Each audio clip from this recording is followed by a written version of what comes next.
Wait lang, hingang malalim. Go, guys. Okay, let's go. Kate, ready now. Okay. Hello kayo, UAPSA and non-architecture friends. Every December 3, the world celebrates the International Day of the PWD. Today is not that day. But what's stopping us from celebrating it daily and taking account all our differences into architecture of our cities? I'm Karla Gundaya from UAPSA University of the Philippines Mindanao, your UAPSA publication director and host for this Breaking Barriers BP344 special. For this episode, we want to recognize and support UAPSA University of the Philippines Diliman and their outreach program, Balik Handog. If you check their page, you will notice they advocate for accessible design and are raising funds for the young individuals of Batino Elementary School SPED Center. So here with me are our friends from University of the Philippines Diliman, Jobs Martirez and Dani Bautista. Hi guys! Hi. Hi. Kindly introduce yourselves and what's your role in your UAPSA chapter. Okay, so me first siguro. I'm Jobs Martirez. I'm the Executive Vice President of UAPSA-UPD. So, Dani.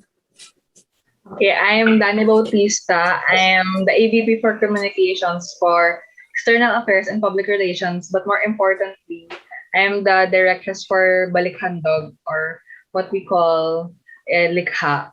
So just a short background on Likha. So before the pandemic, Likha was more of a workshop for elementary students. So we would go to a public elementary school, then we would try to teach architecture in our own way. So because of the pandemic, syempre hindi na namin pwede gawin yon to be safe.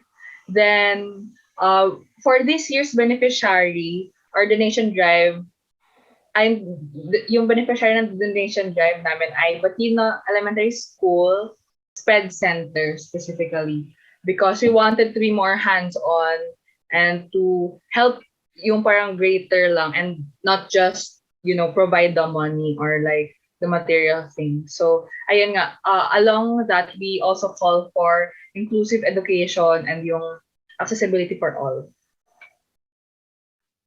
That's very nice. Can you guys tell me a little bit about what you used to do like pre-pandemic with this project? Like how do you guys introduce architecture to these students? Ayun. Siguro, for example lang, parang nagdo-drawing kami with the kids na parang nag-drawing kami ng typical na bahay. Tapos, like, parang, what do you want as a child na makita sa bahay na to? So, syempre, all these kids would have, like, outrageous ideas na kung anong gusto nila sa bahay nila. Yeah. Swimming pool, or like, parang, on top of a tree, ganon. So, parang, ina-explore namin yung creativity nila. Then, ayun, meron ring like one activity, if I remember correctly, noong 2019 kasi, actually nandun kami ni Dani sa last na face-to-face na Balik Handog. So, there was this group activity with the kids. Tapos parang gagawa na kami ng community. So, parang may hospitals, tapos parang streets, tapos pedestrian lanes, gano'n. Bali, ini-introduce na namin kung yung parang parang ini-improve or like, how do you say it, na basta mas magkaroon sila ng magandang idea for future cities, and if they want to be a part of building the cities mismo, ayun, they can become architects in the future.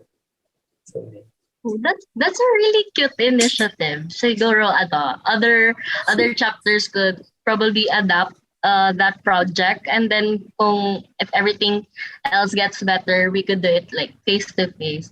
So sure. With this episode, we're going to talk about structures for people with disabilities, especially the BP344. If it's okay to ask, do you fall under any definitions or categories of PWD, or know anybody who's close to you who belongs to this category?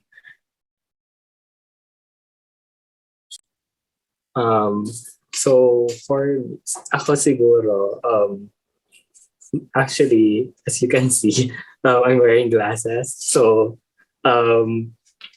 ayun. So kapag super taas na actually ng grado ko, and I think malapit na ako maging legally blind. So, Oh yeah, yeah. makita ko lang na like very thick na yung lens My ko. God. So, lagpas na sa mismong frame ng glasses ko.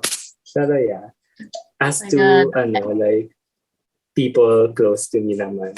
I remember my tita na may polio siya. So, ayun, parang nahihirapan siya maglakad basically. So, sometimes we have to carry her kapag even sa loob lang ng bahay. So, ayun, siguro isang important na discussion talaga yung accessibility to, Yeah, especially to true. everyone. How about you, Danny? For me, sa family or relatives, wala naman. Pero, ako and yung friends ko, karamihan we're wearing glasses. And may friend ako na, I think yung legally blind kasi from what I know, parang 700 yung grade and up. And I have a friend Yeah. na 700 na yung grade. Like, sobrang kapal na rin ng lenses niya. Pero, ayun, I try not to, yung sa akin, personally, hindi naman siya super taas ko. Grabe, you're nothing without your glasses. For me naman, I am legally registered as disabled with, pero siya, sa mental, mental disability. But I'm okay. I'm coping. But I think it's not much, it's not really discussed what initiatives or what special design considerations there are for people who have in the invisible disease. Pero I think that's something that needs to be touched upon, like especially in our generation who's more open and welcoming to the topic. Am I right? Totoo. Kasi, ayun nga, diba? Parang mahirap talaga na for people na hindi mo talaga makita yung disability nila. Parang, siguro in a way, mahirap rin, syempre, gawa ng like concrete way to solve it. Yeah. But I think it's time pa rin to like bring up that discussion sa table. And it's important that we find ways to at least remedy or help them to achieve yung kung ano yung normally nila ginagawa without that much trouble. So yeah. Are there misconceptions that surrounds people with disability? Like, is there anything that you know that you want to debunk as of the moment?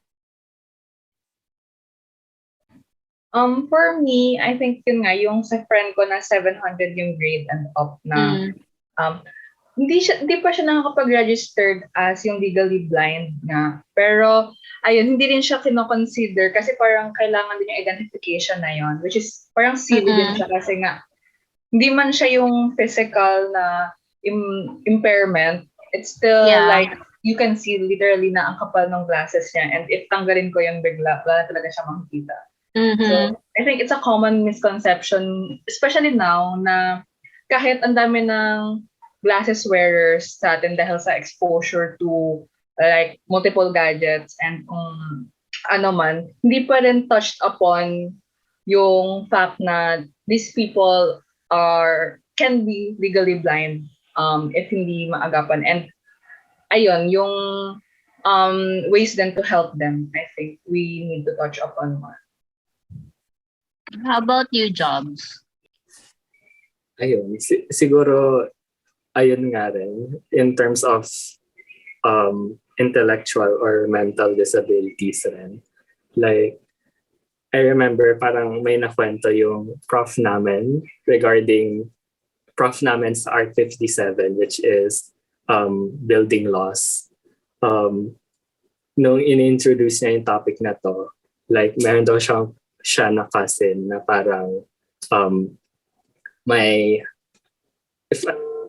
if I'm not mistaken, high functioning autism. So parang meron daw na certain colors na ayaw niya.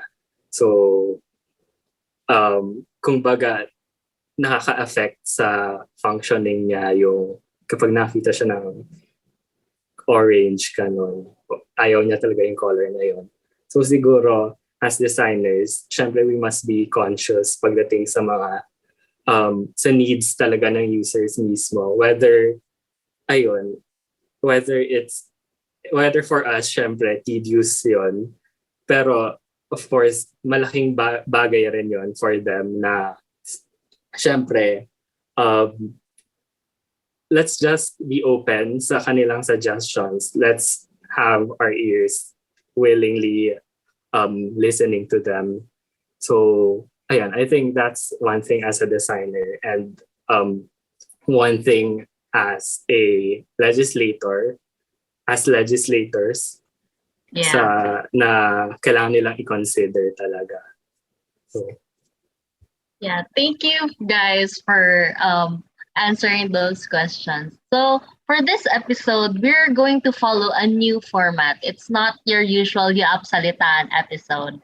So we're straying away from the usual lecture and discussion type of UAPSAlitaan. For this episode, we are putting ourselves in the shoes of our friends who are visually impaired, have hearing loss, have orthopedic disabilities such as wheelchair users, and other disabilities under the definition of PWD. We are going to play our own version of the role-playing game Dungeons and Dragons. So, Salitan listeners, if you're familiar or if you're D&D fans, this is the episode for you. We are playing Breaking Barriers. In the game Breaking Barriers, we are following the lives of two citizens on their quest to do regular day-to-day tasks and fully participate in society. So, Jobs and Danny, are you ready for our game? yes, Sir G. Okay. Let's go. So, let's start. Our story starts in the home of Player 1. Player 1 is in their kitchen and in their motorized scooter, about to prepare a meal. Player 1, please introduce yourself to us. And what is your character name? What are you having for brunch? And what interior style is your kitchen? Please describe the layout to us. Okay, so I'm Player 1. So Player 1 is hemiplegic. The right side of their body is paralyzed, and they need an electric scooter or wheelchair to move around. Nonetheless, Player 1 makes a mean hacker and has magical IT abilities. You can see they're the mind of the group. They have a pet monkey that works magically with its hands, building whatever hardware is needed in a matter of minutes. So my character's name is Liz, not short for anything else. Liz lang talaga.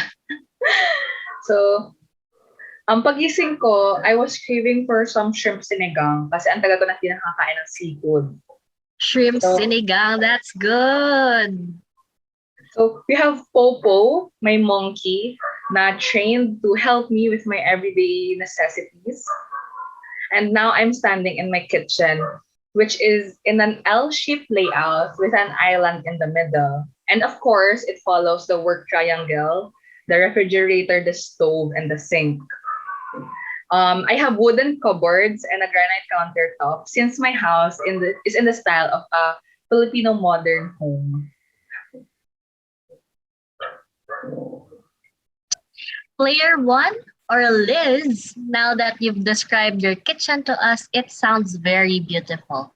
Now, here's the first question to grow our prize pool. What is the comfortable reach of persons confined to wheelchair?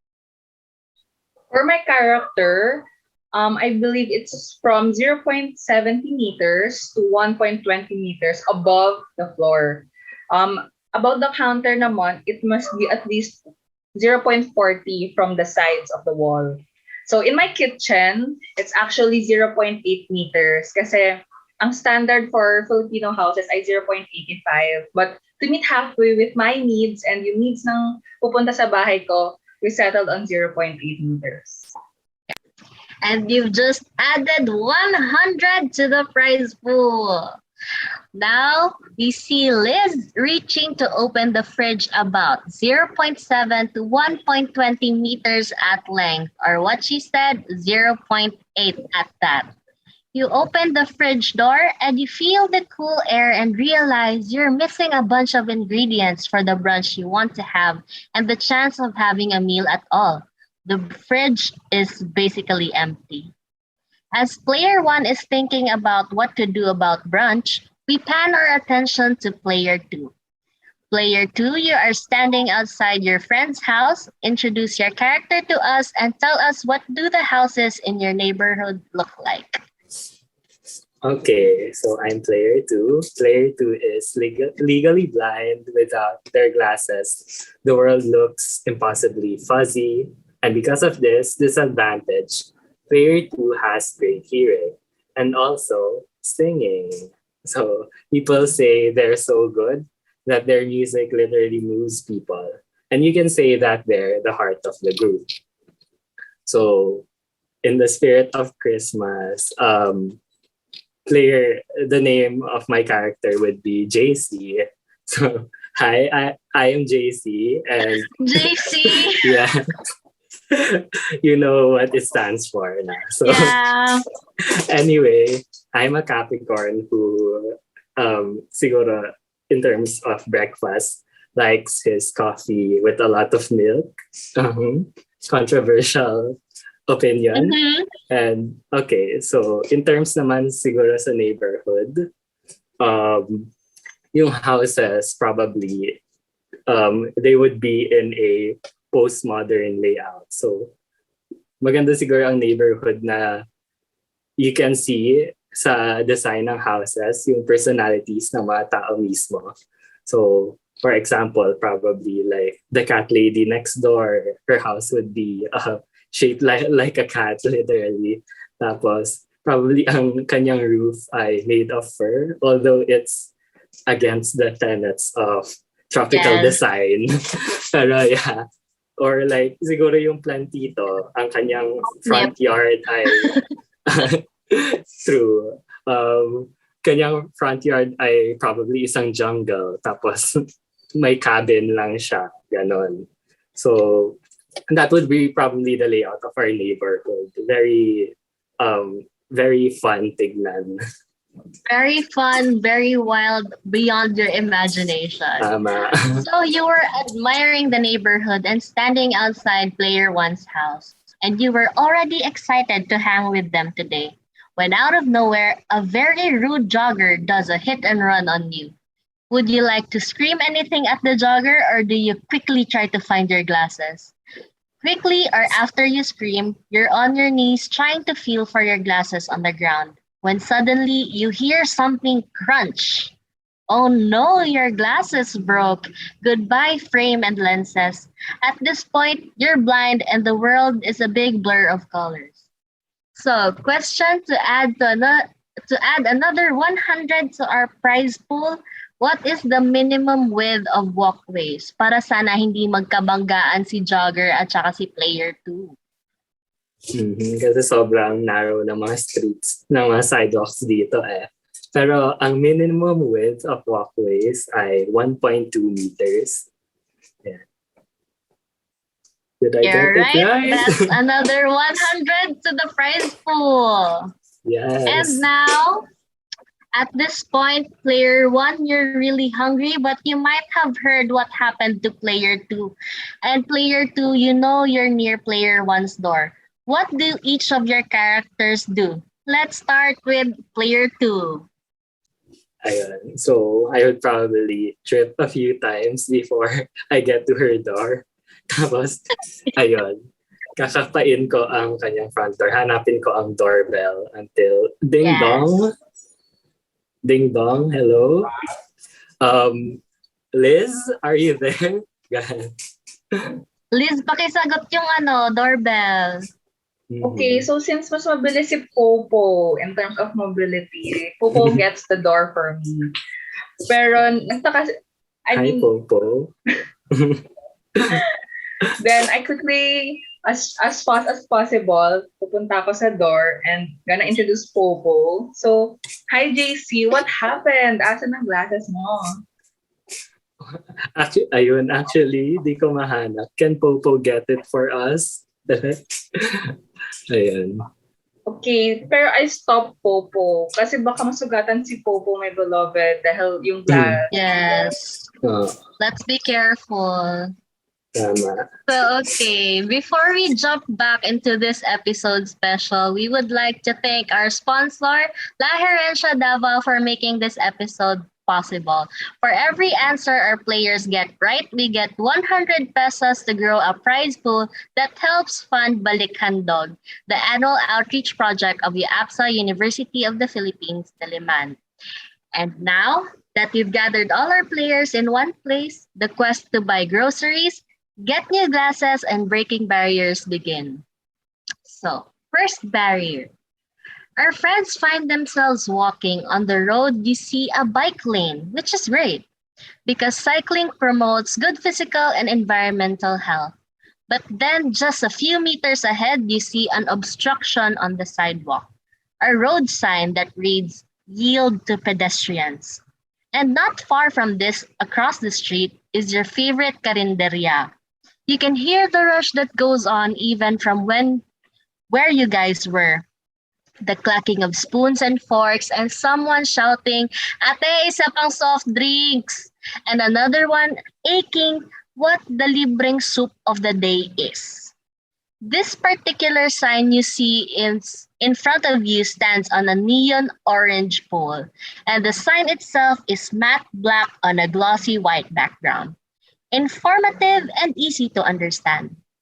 Tell me, what background color of the international symbol for access, and what is the color of its symbols and figures?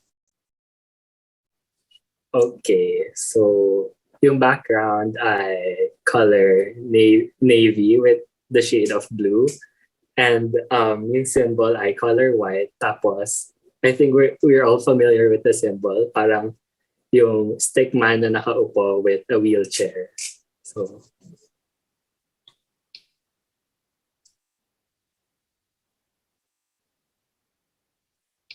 Yes, I believe the answer is correct.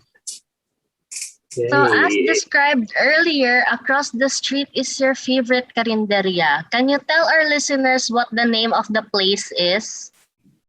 Okay, so we call it Titas since we have been going there Titas. for 4 years now. And we know the owner, which is Tita Martirez. Living up to her Ooh. name, she's very chismosa, as you all know. Pero she's very lovable and approachable. And she makes good food talaga. Okay, let's go to Titas. You guys need to cross the street though. It's a minor road, so there isn't much traffic going on. But here's the thing. What should be provided at walkways with changes in elevation, pedestrian crossings, and at the end of footpaths of a private street or access road? Okay, so we're thinking of anyone basically going from one elevation to another, right? So ideally, there Yeah. should be ramps whenever there is changes in elevations. Also, dun naman sa sidewalks, there are like smaller version, like cousins ng ramps, let's say, which are curb cutouts. Pero ayun Yes. nga, small cutout lang. Okay, we'll accept that one. On our sheet, it's called drop curbs, but yes, curb cutouts are good. So another 100 to the prize pool. A curb cut or drop curb is a small ramp built into the curb of the pavement to make it easier for people using wheelchairs to pass from the pavement to the road. Originally, it was meant for disabled people in mind only because their needs were obvious for this case. The first curb cuts were installed in Kalamazoo, Michigan. That's in the United States. Back then, it was a pilot project to aid employment of disabled veterans. In the course of time, such practice became more and more popular. Today, curb cuts are all over the place and they are even required by legislation in most countries. Once curb cuts were installed in more and more places, an unexpected aspect started to appear and the effect became obvious. Having these on the streets, people realized that it is a benefit not only for disabled people, but for everyone to make their activities easier, like for cyclists, parents with strollers, elderly people, and even for skateboarders. So now we're back to titas. Surely you guys will be eating there. What would your orders be and what would you be going and what are you going to do about this road sign obstruction? Okay, for me, I would like to order something na may sabaw. So, kung merong sinigang, I'll gladly take it. Then, regarding the obstruction on the road, I think the most I can do as someone na confined sa wheelchair niya is to ask Tita Marites if it has been causing problems. Kung may nakikita ba siyang pedestrians na nabubunggo doon or nagiging hadlang ba to sa usual na program of the day. And I think it's more likely to just raise awareness na obstruction to, which is a big irony kasi it should serve yung pedestrians pero na sasagabal pa. How about jobs? What would you be having for brunch? For me siguro, nagka-crave si JC ng liempo and inihaw na liempo. So may toyo and he likes it spicy kaya may sile. Oh. And so in terms naman sa road sign obstruction, siguro same with Liz na ayun, we would call the attention of those who actually can help na matanggal iyon if nakaka-obstruct talaga siya. So, ayun. Syempre, it's still a road sign. So, hopefully, makita pa rin siya in a way na hindi sagabal nga sa pedestrians. Yes, I think because some people don't really realize na some things are obstructions or some things are distracting or so I think the first thing to do when there's something that bothers us in general is to call out. So after breaking that barrier, we find ourselves ordering at the carinderia. What we like about this carinderia is that the tables and chairs don't encroach on the public sidewalk and there is always enough legroom. It's not too crammed. It has been following social distancing even before COVID-19. And also, our pet monkey, Popo, is welcome. So another question. What is the comfortable clearance for knee and leg space under tables for wheelchair users? As my user is very knowledgeable about yung leg room, someone na confined sa wheelchairs, I believe it's 700 millimeters yung comfortable clearance. And again, you're correct. Oh my God, we've added another 100 to the prize pool. So, okay, we've settled in the carinderia and in one corner of the place, you notice that there is an old phone booth. Have you guys ever tried a phone booth before? Because I remember going inside the phone booth with my mom. What memories of phone booths do you guys have? Siguro for me, never pa ako nag-phone booth mismo, but we had one sa kindergarten ko. Tapos, one time, medyo late ako sinundo, so umiyak ako. Siyempre, bata pa lang ako.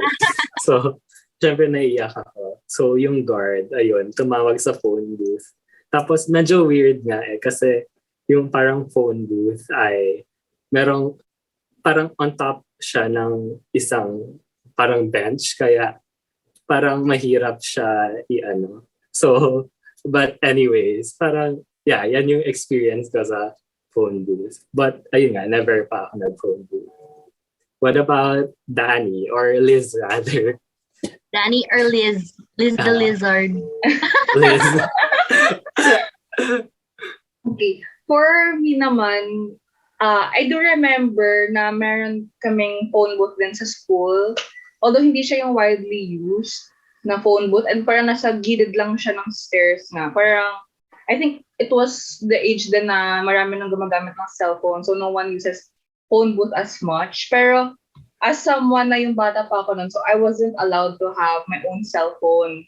But also, di ko rin siya magamit kasi I wasn't allowed then to have money. And di ba, those are pay phones like you Yeah. the gold 5 peso coins.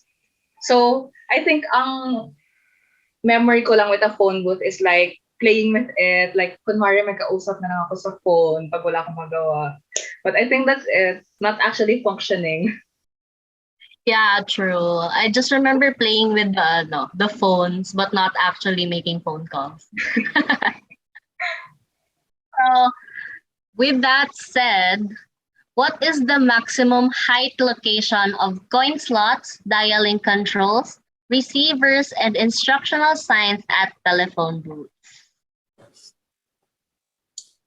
Okay, so the maximum height of those stuff would probably be 1.2 meters.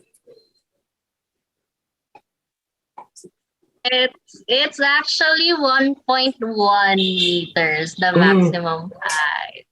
Oh no, you were close. You were close. It's okay, we still have a lot of questions. Don't worry, that's just one out of the many. Yes. So yeah, the correct answer is 1.1 meters. So at this point, the plates for food and not for drawings were close to clean. They were feeling full thanks to the meal and conversations on old phone booths. You guys paid, said thanks to Tita Marites, and were off to go where you intended to be. How would you guys like to leave this place? Like, what would you want to change or what would you want to innovate in Tita Marites Carinderia? So for me siguro, actually, siguro hindi siya sa kalendarya mismo kasi in our heads, parang very Filipino na siya na like everyone is eating na super ingay and everyone's looking for free food palagi. Siguro sa area mismo, parang maganda siguro kung pedestrianized ang street. Kasi ayun, since kainan na rin siya na nasa malapit sa sidewalk, like ayun, parang it wouldn't hurt to make at least the street mismo para mas maraming room rin si Tita Marites ayun, na gawing for pedestrians na talaga ang street na yun. Yes. How about you, Liz? Okay, I think my user thinks na, so we're looking at a carinderia that's not as spacious, as a restaurant. So for someone na naka-wheelchair lang, it might be hard to go mismo dun sa loob ng carinderia and navigate. You know what I mean? Pero, so I think pero hindi din naman kasi maganda na i-sacrifice yung space. Kasi priority din naman nila na to serve a lot of people for their income. So I think I would suggest, ayun nga, just like kay Jobs, yung pedestrianize yung streets para if ever magkaroon na lang ng separate seating for someone na nahirapan pumasok, maybe pwede siya dun sa side na yon for a moment. Like something to parang accommodate lang yung mga hindi makapasok themselves. Those are very good suggestions. So, now we're back at the footpath to the mall kasi 'di ba bibili tayo ng glasses ni JC. It's a cloudy day so walking isn't a bad idea. Here's a question. To guide the blind, walkways should as much as possible follow straightforward routes with what angle turns? Actually, in our subject now, we're designing a bigger complex like yung shopping center. And I think Yeah. our professor actually explained this to us in detail. Pero ano naman siya, self-explanatory na straight dapat yung walkways dahil pag curvy siya, baka mahirapan to see like the barriers on the side. But also, walkways should have right angle turns. Yes, correct. We've added another 100 to the prize pool. As we're figuring out what angle turns should go with straightforward routes, we were getting closer to the avenue that splits us from the mall. The avenue is a busy one, and you don't understand what is going on here. There's a mix of buses, trucks, jeeps, and private vehicles. There's a lot of noise from all the engines running. In front of you is a total of 6 lanes, 3 going east and 3 going west. Crossing this is like a game of Frogger, dodging vehicles to get to the other side. So someone thought it was a good idea to build an overpass for pedestrians. One of our players uses a motorized scooter or wheelchair, and that thing could be heavy. If we built a crosswalk across the 6 lanes, we need a central refuge or an island. A question. A central refuge is provided as a mid-crossing shelter when the width of a carriageway to be crossed exceeds how many meters? Nako. Okay, when we were studying this law, dun nga sa Art 57, I actually wasn't sure ano yung pinag-uusapan dito. Kasi, pag nasa street, like, it's just yung parang, in Manila at least, it's just the maroon painted, tas may mga puno. Pero I never knew na yun pala yung central refuge. So, anyway, so, to reduce yung pag-exposure sa vehicles pag tumatawid, in the law, it's provided that a central refuge of at least 1.5 meters. Pero, I think they prefer 2 meters in width. Pag lumagpas na sa 10 meters yung carriageway or yung road. Oh my God, you're correct. That the answer is 10 meters when the carriageway exceeds 10 meters. So, now, can anyone answer what is the minimum crossing period of a pedestrian? How many seconds? Okay. So, if I'm not mistaken, the minimum crossing period would probably be 900 millimeters per second. Or... Oh my God. Kate, rescue! Is it in a different unit? In seconds only. Okay. Mm-hmm. Wait, what?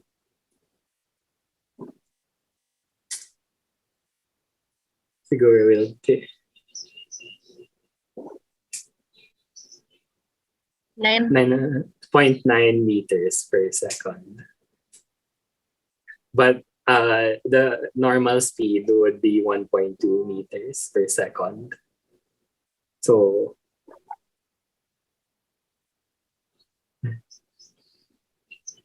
okay, sige. Please be. Do we do it after this one or?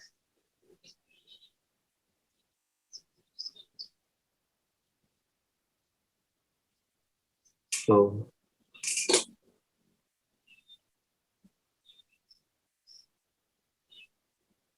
.900 millimeters per second. So that's 0.9 meters.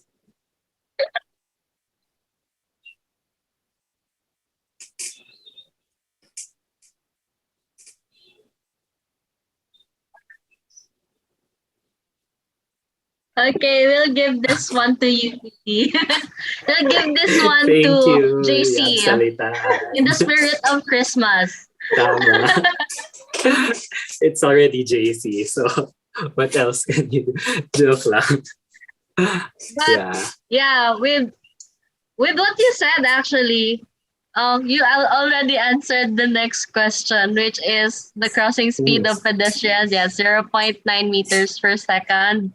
And I'm not good at math, so I don't know if that computes well for our friends. But here is another question. What form of crossing is most beneficial for the disabled? So the most beneficial form is probably light controlled crossing and audible signals that are synchronized. So Okay, you're on a roll. You guys are on a roll. You got that one right.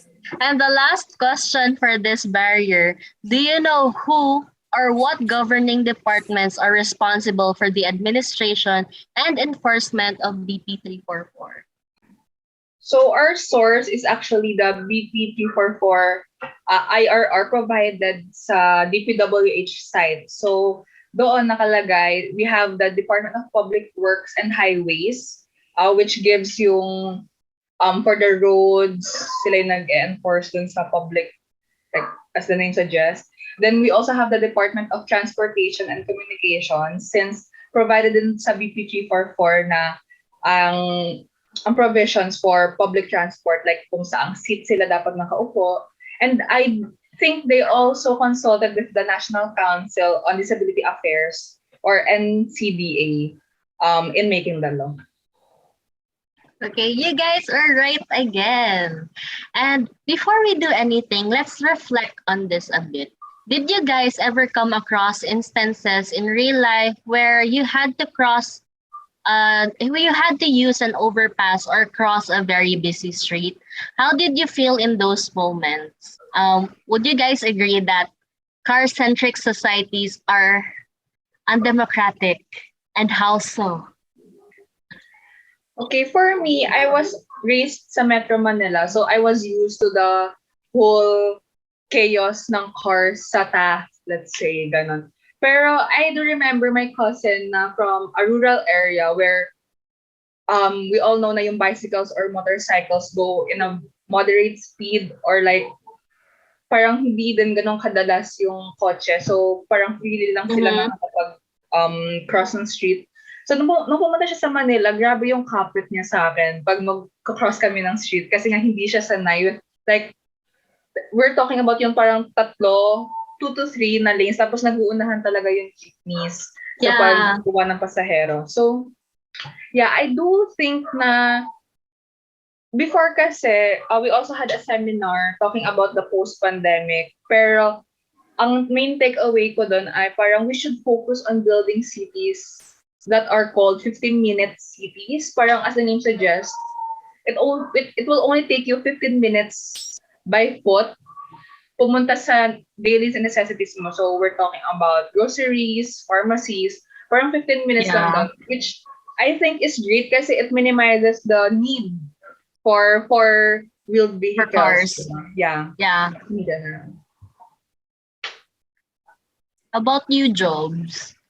What's your experience with crossing streets?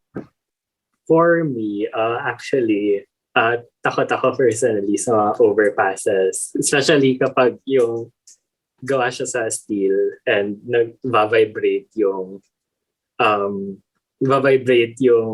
parang mismong overpass dahil sa traffic below or sa LRT or MRT, ganun. Kaya very scary yung experience nga. Pati actually sa pag-cross ng street kasi nasagasaan ako before ng bicycle. Oh, no. Bicycle lang naman. Oh, okay.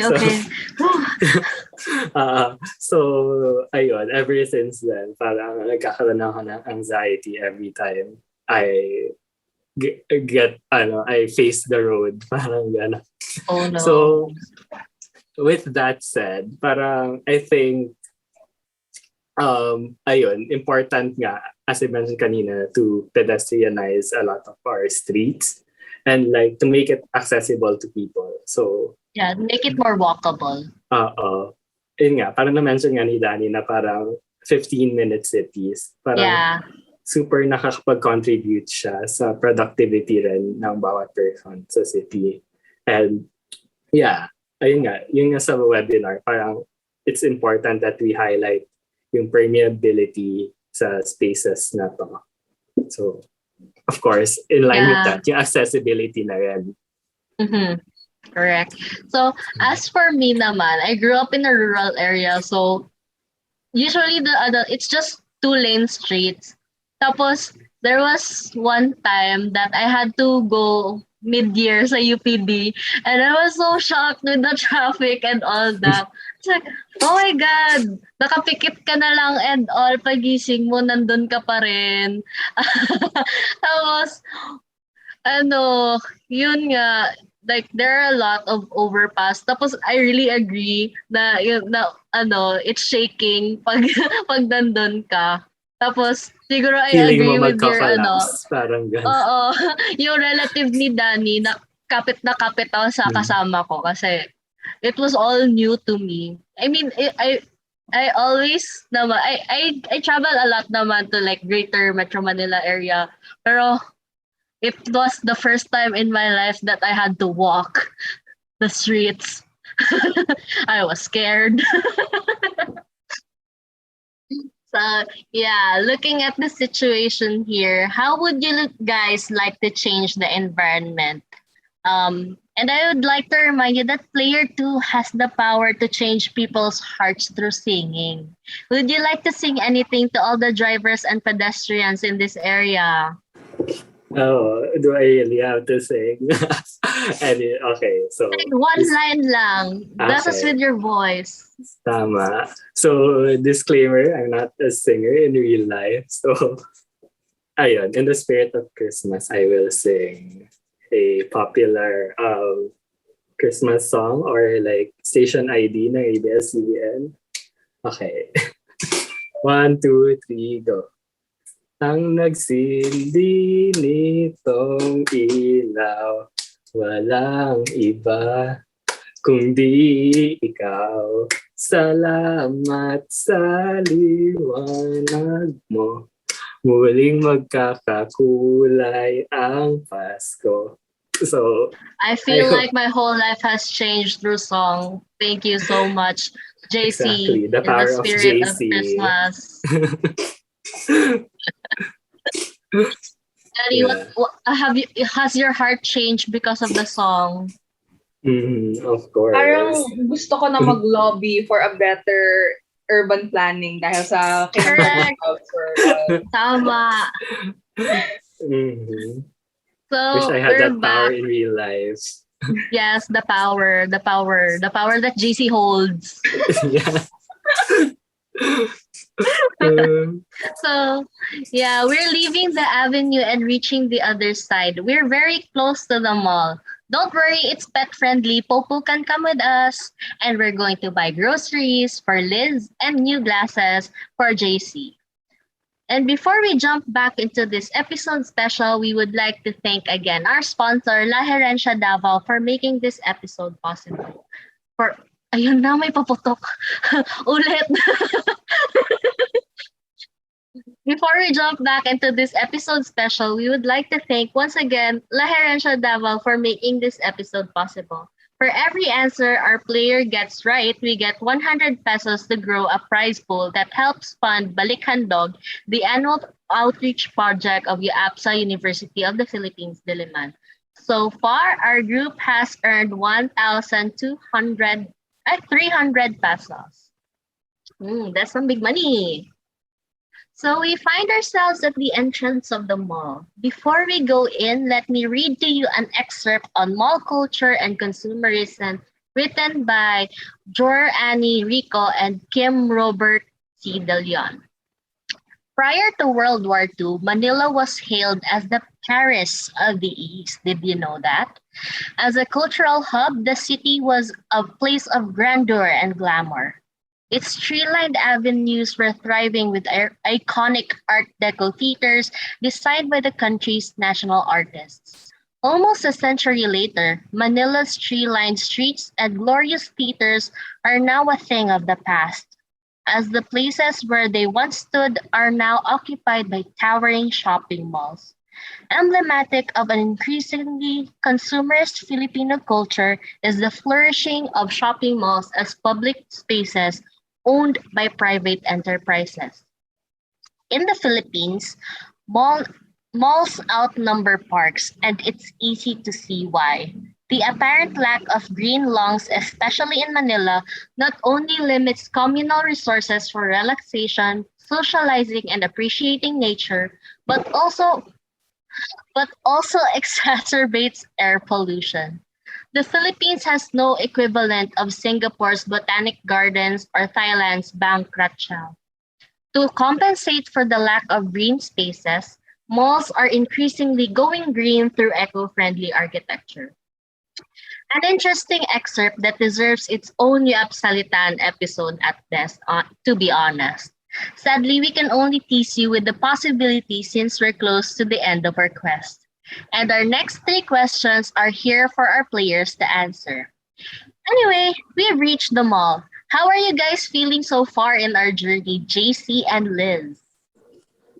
I would And Hope. probably I would probably be exhausted from walking. Yeah. From the Carinderia to the crossing the street to here. So, ayun. But anyway, siguro, ayun, super happy ko. Dahil syempre nasa mall and I'm getting new glasses. And may aircon. May aircon yan. That's the important part. As for Liz, I believe she's enjoying it so far. It's nice to get out with other people. Lalo na I believe si JC yung nagtutulak ng wheelchair ko at hindi nasasaktan yung kamay ko sa pag... Yeah. So, dahil nandun na nga tayo sa entrance ng mall, what should be required if an entrance is not the same level as the arrival grade? I think the simple answer is it requires a ramp kasi nga it was changed Yeah. at level. Correct. It requires ramps. What is the height of handrails above steps or ramps? When we studied this nga, I think it should be 700 millimeters and 900 millimeters. I think it's not stated, and sabi din sa amin, huwag kami mag-assume kung ano yung meaning if hindi siya stated sa law. But I think it's based sa IRR na figures. I think it's for guardrails as well. Kaya dalawa yung Yeah. height na binigay. Yes, you got that one correct again. And then the next question, what is the maximum distance of accessible elevators from the entrance of the mall? So for accessible elevators, they should be no more than 30 meters from the entrance of the mall. So kaya di ba usually parang nasa lobby lang yung mga elevators. Yeah. Hmm. You're correct. You got that one right again. Okay. So yun. Do you guys know do you guys like it pag nasa entrance kayo ng mall tapos may aircon sa taas? Like bigla parang cool fan. May hangin talaga. So finally, we make it inside the mall. So everything is spacious, like as all malls should. Would you guys like to go to the supermarket first or buy new glasses? I think si JC na lang yung mauna. So siguro I can help Liz better if I have my glasses. Kaya, ayun. Glasses first before Yes. the grocery. So you could read the labels when you shop. True. Do people Anyway, really read labels? Yeah. I kinda. Sometimes you need to check the label if you know what I mean. Ooh. I think that's something else. Anyway, one of you has to use the toilet. So you guys went to the closest comfort room. What is the minimum turning space area for wheelchairs in washrooms and toilets? I think the general guide for the minimum is a circle with a diameter of 1.5 meters. Yeah. Ivana sa sheet, but that's what I know. I'm gonna give this to them. And what is the maximum height of the flush control?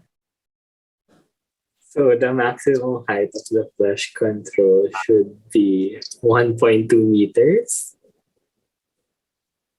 Yes, you got that one correct. Yay! Yay! And then we're down to our last question. Because we are able to complete our goals and leave our paths in a better shape, our friends decided to go to the cinema. Is there a film you guys are looking forward to watch in the near future? Imagine that film is screening now. Actually, di ba MMFF season ngayon? So, Yeah.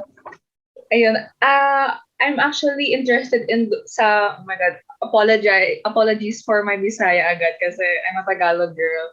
Kung maupay man it panahon, it's yung tungkol that sa one. weather, like all the climate change and stuff. I'm interested in that. For me How about naman, you? Okay, yeah. ayan. So for me, I think Big Night. Kasi actually sa TikTok, parang nakita ko yung trailer ng Big Night. Doon lang ako kumukuha ng information. So anyway, ayun nga, nakita ko yung TikTok. Tapos parang very interesting ang story niya. And hopefully, it doesn't parang blow up the comedy masyado since very political rin siya. Sana like kahit pa paano, like they explore the political side a bit seriously at some points. But yeah, ayun, very interesting talaga yung story. Yeah, true. There are a lot of good films right now. And especially recently lang din nag-open ng cinemas ulit. And it's something that I really missed like from pre-pandemic. So then you buy the tickets and the popcorn for Popo and get in the cinema.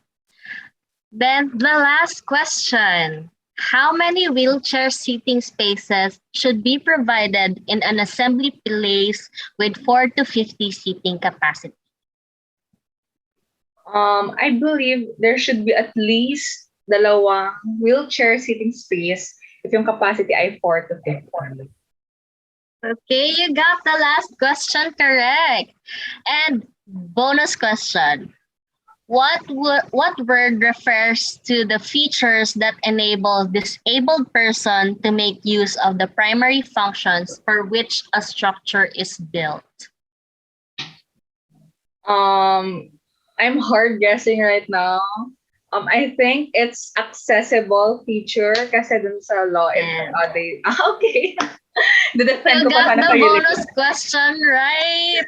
And for the bonus question, you get an extra 500 pesos. Congratulations, guys. Oh my God, I'm so proud of you. Yay! So, thank you, UAPSAlitaan. Yes, it's for the kids. Yes.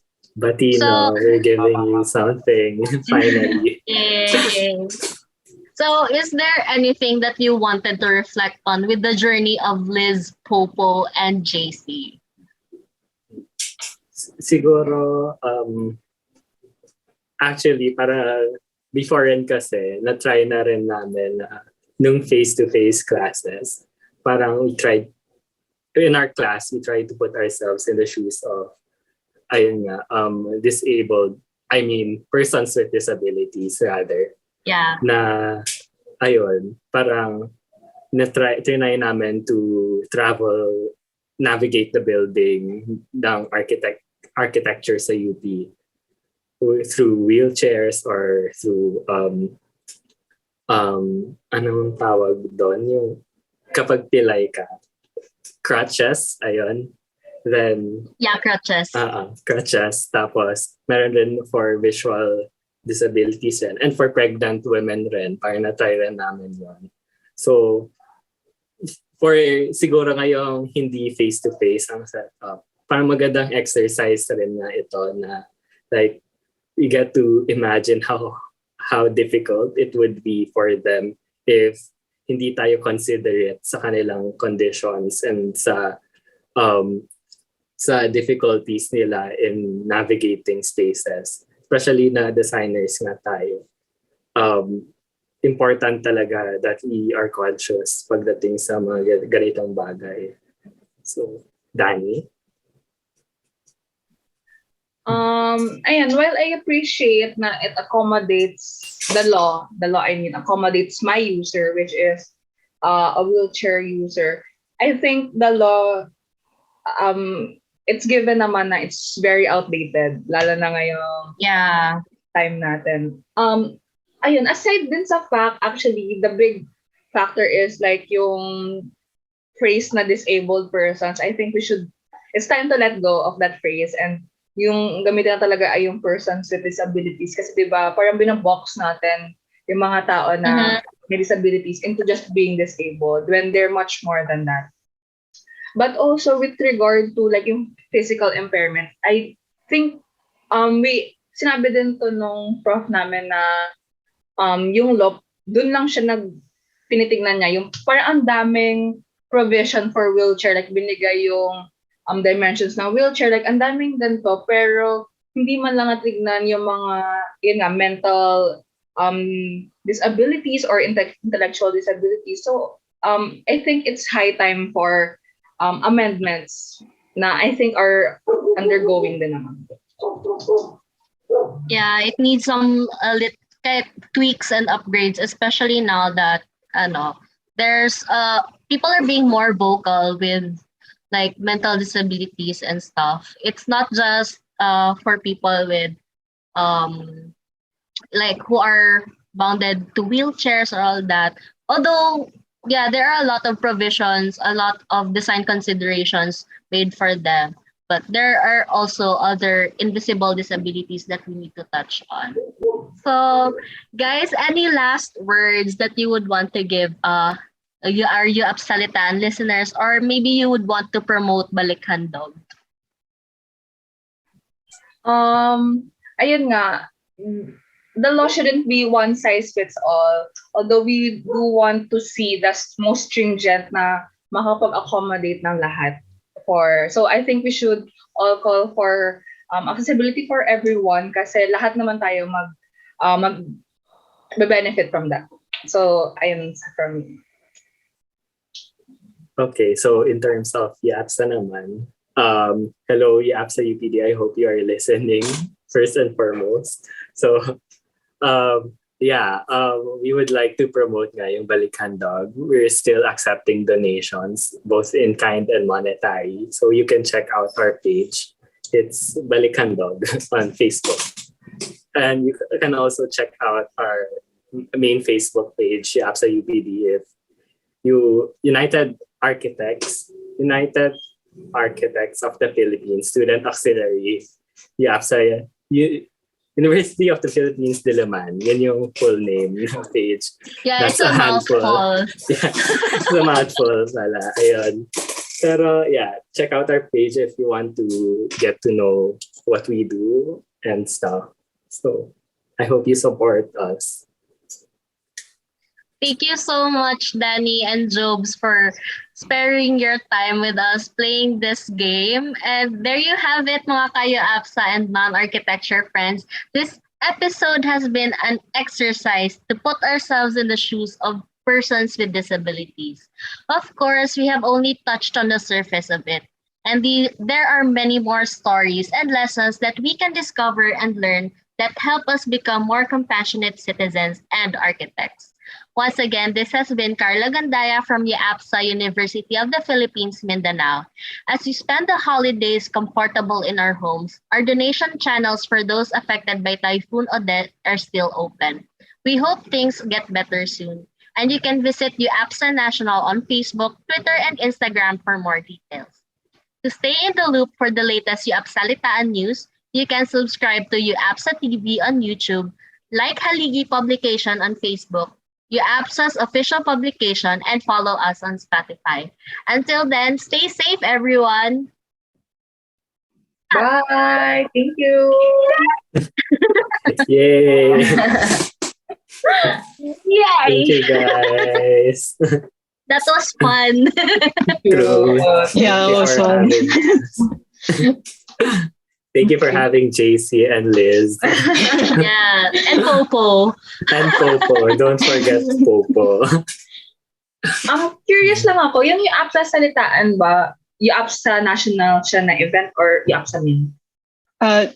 Under UAPSA National siya. Under the publications, UAPSA publications. Yeah. And then per So, season, it's a If different you host. guys want to like host head a month, spearhead a month worth of episodes, do it.